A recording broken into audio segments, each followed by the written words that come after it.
एक और स्टॉक जिसके बारे में आपने ये बात कही थी वो था अंबुजा सीमेंट। वहाँ पर भी अभी आपका व्यू वैसा ही है, इंटैक्ट ही है? आप अभी भी अपने क्लाइंट्स को दिला रहे हैं कि अंबुजा सीमेंट 350 पर? जी बिल्कुल अनुज, आपने देखा होगा जिस तरह की कैश फ्लोज की बात हुई है, जिस तरह की कैपेक्स की बात हो रही है, ऑब्वियसली कंपनी को डिमांड विजिबिलिटी है, इसलिए वो इस तरह के कैपेक्स कमिट कर रहे हैं। आई थिंक 3 अलग अलग जोग्राफीज़ में अनुज 3-3 मिलियन टन के अलग अलग प्लांट आ रहे हैं। ग्राइंडिंग कैपेसिटी और क्लिंकर कैपेसिटी 1.5 मिलियन की आ रही है 2 अलग अलग जोग्राफीज़ में। तो आई थिंक इस तरह का कैपिटल आप तभी कमिट करते हैं जब आपके पास डिमांड विजिबिलिटी हो। एक प्री इलेक्शन ईयर है अनुज, आई थिंक ऑलमोस्ट जिस तरह से 6-7 हज़ार करोड़ का कैश ऑन बुक्स है, ऑलमोस्ट जिस 315 पे तो रिप्लेसमेंट कॉस्ट के बिलो आ रहा था अनुज, तो it was a no brainer.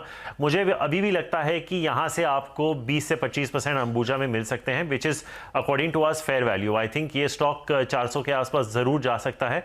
And I think जैसे जैसे प्रोजेक्ट्स अनाउंस होते रहेंगे, आज भी जैसे आप देखेंगे प्रधानमंत्री हमारे शहर आ रहे हैं बम्बई कुछ प्रोजेक्ट्स इनॉग्रेट करने। आई थिंक जैसे जैसे साल बढ़ेगा अनुज, आप देखेंगे कि और प्रोजेक्ट्स अनाउंस होंगे। और अंबुजा और एसीसी पे सबसे बेहतरीन बात यह है कि कैश फ्लोज बहुत ज़बरदस्त है दोनों की, खास करके अंबुजा के।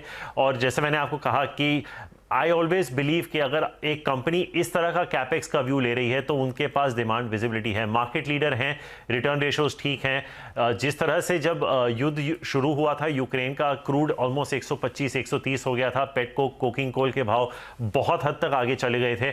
आई थिंक वो सब 25-30% करेक्ट हो चुके हैं, तो आपके एबिडा पर टन पे भी बहुत ज़्यादा स्विंग आएगा। तो आई थिंक आज की डेट में भी मैं अंबुजा खरीदूंगा और मुझे लगता है कि I would not be surprise कि आपको 400 का भाव भी इसमें देखने को मिले।